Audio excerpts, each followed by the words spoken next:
Shalom Bapak Ibu semuanya. Bagaimana kabarnya pagi hari ini? Puji Tuhan ya, luar biasa. Karena kita punya Allah yang luar biasa ya Ibu Bapak. Saya percaya Ibu Bapak tetap antusias mengikuti pesan demi pesan yang Tuhan sampaikan bagi kita itu sebagai tuntunannya ya. Pesan Tuhan bagi kita adalah gunakan bahan-bahan dari Tuhan untuk membangun. Nehemia 4 ayat yang ke-6. Tetapi kami terus membangun tembok sampai setengah tinggi dan sampai ujung-ujungnya bertemu. Karena seluruh bangsa bekerja dengan segenap hati. Ibu Bapak yang dikasihi oleh Tuhan, salah satu tahapan penting dalam proses membangun yang Tuhan percayakan adalah memilih material bangunan. Memilih bahan-bahan yang mau kita gunakan. Ada banyak pilihan, bahan-bahan yang kita dapatkan. Tetapi kita mau sama-sama memastikan ketika kita mau membangun apa yang Tuhan percayakan. Kita pastikan bahan-bahan itu adalah dari Tuhan. Entah kita mau membangun pernikahan, entah kita mau membangun keluarga, bisnis, karir, studi, pastikan bahan yang kita gunakan itu adalah bahan yang berkualitas. Dan bahan yang berkualitas itu adalah hanya bahannya dari Tuhan. Dan kita punya tanggung jawab untuk menentukan bahan mana yang mau kita pakai. Katakanlah saya mau membangun sebuah pernikahan. Membangun sebuah pernikahan itu bukan sebuah perjalanan pekerjaan yang mudah. Tanpa saya memakai bahan-bahan yang daripada Tuhan, gak mungkin bisa membangunnya dengan kuat. Tanpa bahan-bahan yang daripada Tuhan, mungkin kita bisa dengar ya, ada berapa banyak keluarga pernikahan yang tidak bisa bertahan. Jangankan bertahan, mungkin bisa bertahan. Tetapi ada istilah bertahan tapi awet rajet. Nah ini. Jadi ketika membangun sebuah pernikahan bukan hanya dibutuhkan sebuah komitmen. Tetapi kesiapan dari orang tersebut siap gak untuk menghadapi berbagai konflik. Ketika konflik itu datang, bahan mana yang mau dipakai? Bahan mana yang mau digunakan? Bukan sebuah pekerjaan yang mudah. Nehemia sama. Ketika dia punya beban melihat tembok Yerusalem yang runtuh pada waktu itu, ini bukan sebuah pekerjaan yang mudah. Salomo Ibu Bapak mengatakan bahwa sia-sia kalau orang mau bangun rumah tanpa Tuhan. Mazmur 127 ayat 1 dikatakan apa? Salomo sendiri berkata, jikalau bukan Tuhan yang membangun, sia-sialah orang membangun rumah. Jikalau bukan Tuhan yang membangun rumah, sia-sialah usaha orang yang membangunnya. Jikalau bukan Tuhan yang mengawal kota, sia-sialah pengawal berjaga-jaga. Salomo sendiri menyadari, tanpa Tuhan, sia-sia bangunan yang mau dibangun. Rumah, tangga yang mau dibangun, sia-sia. Perlunya kita melibatkan Tuhan. Nehemia ketika tahu ini ada tembok Yerusalem yang runtuh pada waktu itu. Puing-puingnya sudah berserakan. Pintu-pintu gerbangnya itu sudah terbakar. Dan kondisi yang demikian itu bukan hanya 1 tahun, 2 tahun Ibu Bapak. Kemarin kita udah tahu kondisinya itu hampir 150 tahun. Jadi sebuah keadaan, sebuah kondisi yang sudah cukup lama sekali. 150 tahun. Ibu bapak bisa bayangkan segimana gitu. Lamanya dalam keadaan terbongkar, dalam keadaan runtuh. Terus kemudian lihat itu penduduknya itu udah berada di dalam satu zona yang nyaman aja gitu dengan keadaan hancur. Udah biasa. Udah hancur ya udah biasa gitu. Ngelihat pemandangan hari lepas hari dari tahun ke-1, tahun ke-2, tahun ke-70, tahun ke-100 sama bentuknya seperti kayak gitu. Mereka udah dalam zona pemikiran itu ya udah biasa. Mungkin merasa ini mah kondisinya ya udah nasib bagi kota ini gitu. Pemikiran bisa seperti kayak gitu. Dan untuk merubah orang yang punya mindset seperti kayak gini gak mudah ibu bapak. Perlu campur tangan Tuhan, perlu melibatkan Tuhan. Belum lagi ada musuh dari luar. Sanballat, Tobia, orang Arab, orang Amon, itu mereka menyerbu, menyerang dengan cara apa? Melemahkan, mengolok-ngolok, membuat mereka kecil. Tanpa Nehemia minta campur tangan Tuhan. Perkara membangun tembok itu hanya sebagai keinginan saja. Hanya sebagai, kasihan. Hanya sebatas itu. Nah pagi hari ini Ibu Bapak, sesuai dengan inti pesan ya, saya mau membacakan lagi. Tuhan menghendaki kita umatnya belajar dari Nehemia dalam membangun kembali bagian-bagian yang rusak. Bagian-bagian yang telah menjadi reruntuhan atau porak-poranda. Lalu melibatkan orang-orang yang menangkap hal yang sama untuk terlibat di dalamnya. Kemudian bersama-sama membangunnya kembali, lalu bangunlah semua itu menggunakan bahan-bahan yang dari Tuhan. Jadi selain Nehemia melibatkan kuasa dari Tuhan, kita sama-sama ibu bapak mau belajar bagaimana tindakan, bagaimana bahan yang dipakai oleh Nehemia ketika dia punya keinginan, punya tekad untuk membangun tembok. Nah, poin yang pertama saya mau membagikannya adalah Nehemia bersedia melakukan pembangunan dengan keteguhan hati. Nehemia bersedia melakukan pembangunan dengan keteguhan hati. Ayatnya tetap sama diambil dari Nehemia 4 ayat yang ke-6. Tetapi kami terus membangun tembok sampai setengah tinggi dan sampai ujung-ujungnya bertemu karena seluruh bangsa bekerja dengan segenap hati. Ibu bapak, kalau Nehemia tidak punya keteguhan hati, tidak punya kalau dibilang tuh determinasi yang kuat, dia gak bisa, gak mampu untuk membangun tembok yang sudah hancur, yang sudah roboh. Beda ya ibu bapak antara orang yang punya keinginan, saya pengen gitu untuk merubah keadaan ini. Dibandingkan dengan orang yang punya keteguhan hati. Orang yang teguh itu di dalamnya ada sebuah niatan yang begitu kuat. Yang gak bisa disimpangkan, diselewengkan oleh hal-hal yang lain. Nah kita sama-sama belajar ibu bapak dari hal ini. Karena seringkali dari umat Tuhan perkara keteguhan hati ini mudah sekali goyah. Mudah sekali bergeser. Perlu dikuatkan kembali. Supaya tetap teguh. Nah ada dua hal yang saya mau membagikan.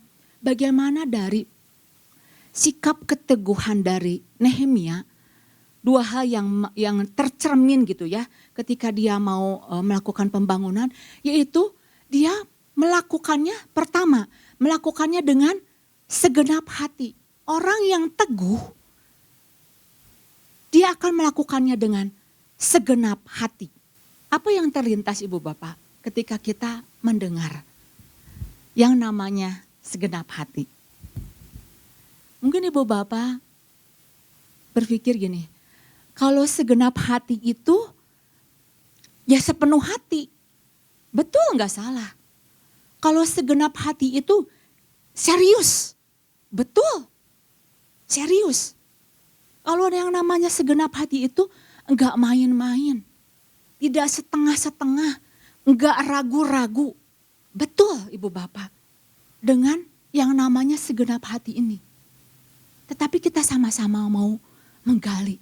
Apa sih yang dimaksud dengan segenap hati ini? Ternyata luar biasa Ibu Bapak. Nah, saya mau membahas terlebih dahulu bagaimana ketika Sanbalat dan Tobia, dia tahu pembangunan itu mengalami kemajuan yang nyata, maka Sanbalat dan Tobia itu sangat marah. Nehemia 4 ayat yang ke-7 dikatakan apa? Ketika Sanbalat dan Tobia serta orang-orang Arab dan orang Amon dan orang Asdod mendengar bahwa pekerjaan perbaikan tembok Yerusalem maju dan bahwa lubang-lubang tembok mulai tertutup, maka sangat marahlah mereka. Ibu Bapak, sangat marah itu beda dengan marah. Kalau yang namanya sangat itu artinya di sini itu udah kekuatan untuk melampiaskan marahnya itu beda dengan hanya sekedar marah. Nah, Nehemia berhadapan dengan orang yang begitu dia dikuasai oleh roh kemarahan. Namun hal yang kita sama-sama belajar, Nehemia tidak melakukan sama sekali dengan kekuatan fisiknya. Dengan kekuatan manusia. Roh manusianya yang sangat terbatas. Nah di sini dalam Nehemia 4 ayat yang ke-6 yang dilakukan oleh Nehemia adalah Nehemia terus membangun tembok sampai setengah tinggi sampai ujung-ujungnya bertemu karena seluruh bangsa bekerja dengan segenap hati. Nah segenap hati di sini ada sebuah definisi yang indah Ibu Bapak. Segenap hati itu definisinya adalah inner man, kekuatan manusia rohnya yang dipakai oleh Nehemia. Manusia rohnya yang diperbesar kapasitasnya, yang digedein. Ini luar biasa Ibu Bapak. Makanya Nehemia tidak membalas ketika Sanbalat, Tobia dan orang-orang lainnya merendahkan dia. Balas lagi. Dengan cercaan-cercaan yang mungkin lebih menyakitkan lagi. Oh enggak. Yang Nehemia gunakan adalah dia bangun manusia rohnya. Ini luar biasa. Ada inner man yang dia bangun. Nehemia masuk dalam sebuah kedalaman. Inner man-nya diperluas, inner man-nya dipertambah, diperkuat lagi. Dengan cara apa? Kalau Ibu Bapak baca di ayat-ayat yang sebelumnya, ada doa yang dinaikkan. Itu membangun inner man dari Nehemia. Kekuatan kedalamannya itu diperkokoh. Sehingga dimampukan dia menyelesaikan tugas bukan dengan kekuatan dia. Kalau Ibu Bapak ingat gitu ya, pesan mungkin 3 minggu yang lalu, 4 minggu yang lalu. Kita diingatkan bahwa kita harus punya kedalaman seperti akar yang kuat. Pohon yang kuat karena dia punya akar yang kuat. Akarnya itu masuk sampai ke sumber kehidupan. Sehingga dia tetap kuat ketika ketika kena terpaan badai, ketika kena terpaan angin yang keras. Seberapa banyak dari kita orang-orang percaya, kita mau bangun kekuatan manusia roh kita. Tanpa kekuatan manusia roh kita, sulit Ibu Bapak untuk membangun. Karena perkara ini adalah perkara yang mulia. Siapa yang kuat, dia yang menang. Siapa yang ngasih makan banyak manusia rohaninya, dia akan lebih kuat. Dan kita sendiri, diri kita sendiri itu punya kekuatan untuk bisa menggagalkan rencana pembangunan tersebut. Rencana Tuhan. Kita sendiri punya kekuatan. Nah, ini harus dibarengi, harus ditopang dengan apa? Dengan kekuatan dari manusia roh kita yang terus dibangun. Tanpa kita memberi asupan pada manusia rohani kita, maka kekuatan kedagingan kita akan lebih menonjol. Nah, poin pertama yang itu saya mau membagikannya, yaitu Ibu Bapak, kita bersedia melakukannya dengan segenap hati. Yaitu ada inner man yang terus dibangun di dalam kehidupan kita dengan cara apa Ibu Bapak? Selalu terhubung dengan Tuhan. Mengambil kekuatan daripada Tuhan. Ada pujian, ada firman, ada roh yang terus dibangun, diselaraskan. Sangkal diri, pikul salib kedagingan kita. Disangkal, minta pada Tuhan, Tuhan saya mau roh yang ada di dalamku itu menjadi roh yang terus dipimpin oleh Tuhan. Tanpa kita meminta pengurapan daripada Tuhan. Sulit sekali Ibu Bapak. Makanya kita perlu untuk selalu terhubung. Kita perlu sekali untuk selalu datang kepada Tuhan. Minta selalu, Tuhan saya ingin Roh-Mu yang kudus memenuhi kehidupan kita ya. Nah, kemudian yang selanjutnya apa? Dari ciri-ciri Nehemia ketika dia memiliki kemampuan gitu ya untuk dia mau membangun tadi dengan keteguhan, yaitu tadi yang pertama adalah dengan kesungguhan, dengan segenap hati. Yang kedua adalah dia melakukannya itu dengan terus menerus. Ada kata yang namanya terus ya di situ ya. Ayat yang ke Nehemia 4, tetapi kami terus membangun tembok sampai setengah tinggi. Ada kata terus.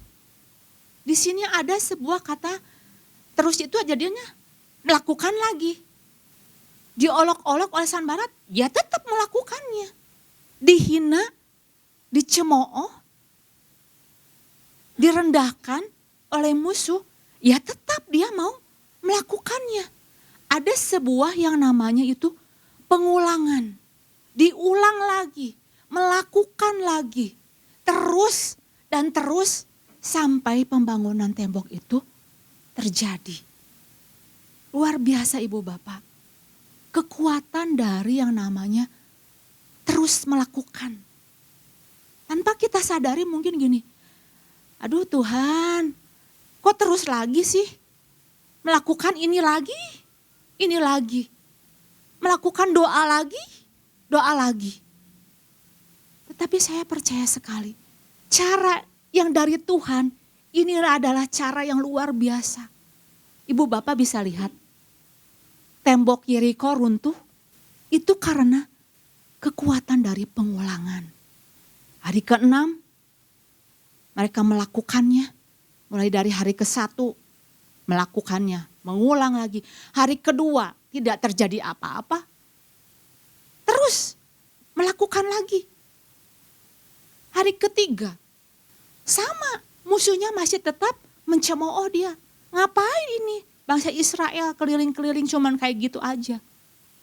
Tetapi saya percaya ada kekuatan, ada kuasa Tuhan ketika melakukannya. Tanpa kita sadari Ibu Bapak. Mungkin datang doa, ya kayak gini terus. Masalah sih masih ada, tetap ada gitu. Tetapi kenapa saya harus tetap datang kepada Tuhan? Tetapi kenapa saya harus tetap mendoakannya sekalipun keadaan belum berubah? Nah ini yang Tuhan mau lakukan bagi kita Ibu Bapak. Terus melakukannya sampai pembangunan itu terjadi memang karena Tuhan yang bekerja secara penuh. Dari pengulangan itu Ibu Bapak, saya percaya selalu ada maksud Tuhan. Selalu ada tujuan daripada Tuhan, kenapa kita harus melakukannya terus dan terus lagi. Sama seperti Ibu Bapak ketika kita mau ulangan gitu ya, mau ulangan. Ya, saya waktu itu mau ulangan, saya belajar. Terus udah gitu, aduh apa ya, lupa gitu ya.